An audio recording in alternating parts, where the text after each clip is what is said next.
Hey, welcome back guys to Intermediate JavaScript and jQuery programming with JSON and Ajax. My name is Kaustubh Garge, but you can call me KG. I will be covering session 7 of this Intermediate JavaScript course today. Before we begin, let's look at the session outline.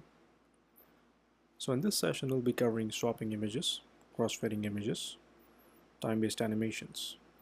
Some of these will be covered in upcoming projects, so we'll keep this session short. If you do not have fundamentals of JavaScript programming clear, then you must take the Introduction to JavaScript course as well as HTML to understand the document object model. So swapping images using jQuery. We're actually going to cover this in one of our projects, so I won't go in much detail over here. We want to make sure we swap two images based on the button click event. We will have only single image tag with a generic image. Let's look at the code real quick. So I have a single image tag and a single button right here.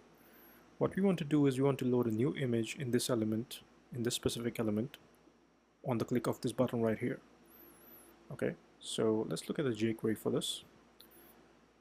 So right now I have declared two variables with image source URLs, and based on which image is being loaded right now, the images are being swapped. Okay, so let me quickly run this. Right, so the active image right now is of a desktop.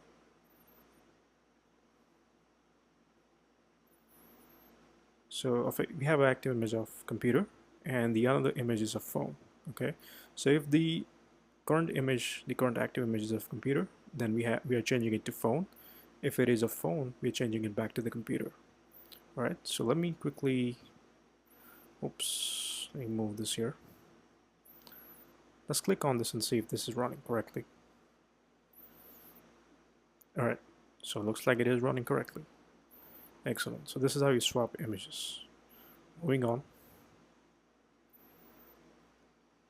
So cross-fading images. We will actually use the fade out function that JavaScript provides us to have the fading effect on the image change. Let's look at some code real quick. All right, so let me actually run this and show you how this actually looks.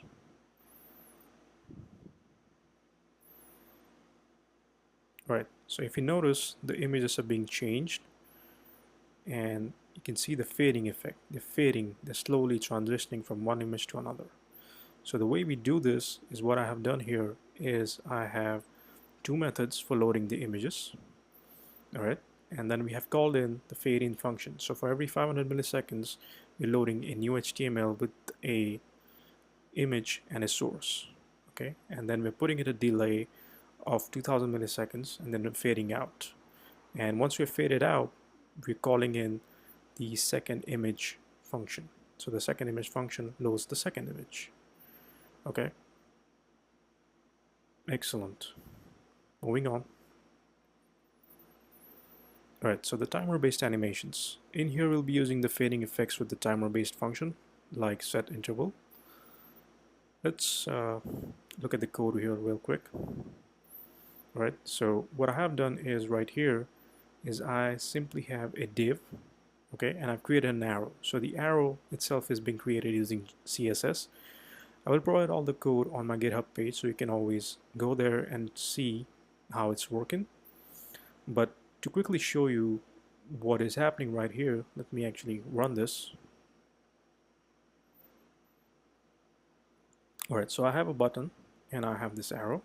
So when I click on this button, or when I move my cursor over on this button, the animation effect is taking place. So what is happening here? So if you go back, what is happening is when the document is ready, we're actually setting an interval and calling the move arrow function. So we're calling the move arrow function every 2000 milliseconds. Okay, so this is a timer-based function, the set interval. And in the move arrow function, we're calling the animate method that jQuery provides us, and we are moving it 500 pixels to the right. Okay, so we're putting in a padding of left of 500 pixels, and then fading it out, and we're pushing it again. We're starting it at 10 pixels. Okay, so this is what's happening. Perfect. So again, I will provide all the code for all of these 3 demos that I've showed you, and we will actually cover this in more detail in one of our projects, the image swapping. Alright, so let's move ahead. So in this session we covered image swapping, learned about adding fading effects using jQuery, and also having timer-based animations. In the next session we'll cover links and navigation. Until then, goodbye, take care.